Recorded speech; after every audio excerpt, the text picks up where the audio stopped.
আপনার সম্পূর্ণ বিজনেসকে আপনি শুধুমাত্র ফেসবুকের উপর নির্ভর করে একটা রিস্কের মধ্যে ফেলে রাখছেন। 2024 সালের রিপোর্ট অনুযায়ী বাংলাদেশ থেকে ইউটিউব ইউজার 33 মিলিয়ন প্লাস এবং টিকটক ইউজার 37 মিলিয়ন প্লাস, যা ফেসবুকের অর্ধেকেরও বেশি। তাই আপনার উচিত শুধুমাত্র একটা সোশ্যাল মিডিয়াতে ফোকাস না দিয়ে অন্যান্য সকল সোশ্যাল মিডিয়াকে আপনার মার্কেটিং চ্যানেল হিসেবে ব্যবহার করে আপনার বিজনেসটাকে কমপ্লিট একটা সিস্টেমে নিয়ে আসা। এখন আপনি যদি ইউটিউব, টিকটক এবং আদার সোশ্যাল মিডিয়াতে আপনার কন্টেন্ট পাবলিশ করেন, সেখানে কি আপনি বসে বসে কমেন্টে রিপ্লাই করবেন নাকি কাস্টমারের সাথে চ্যাটিং করতে পারবেন?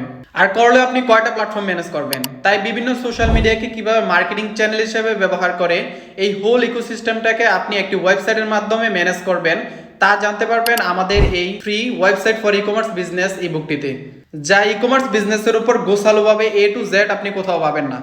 ওয়েবসাইটের ডোমেন হোস্টিং থেকে শুরু করে কিভাবে ওয়েবসাইটে সেল বৃদ্ধি করতে হয়, কোন কোন টেকনিকগুলো আপনি ফলো করবেন, তা জানতে পারবেন এই বুকটিতে। তাই আপনি যদি একজন উদ্যোক্তা হয়ে থাকেন বা একজন ডিজিটাল মার্কেটার হয়ে থাকেন বা আপনি ওয়েব ডেভেলপার হয়ে থাকেন, আমার বিশ্বাস এই বুকটি আপনাকে অনেক অনেক হেল্প করবে। তাই এই বুকটি ফ্রিতে সংগ্রহ করতে আশেপাশে দেওয়া লিঙ্কে ক্লিক করে এই বুকটি ফ্রিতে ডাউনলোড করে ফেলুন। ধন্যবাদ সবাইকে। আসসালামু আলাইকুম।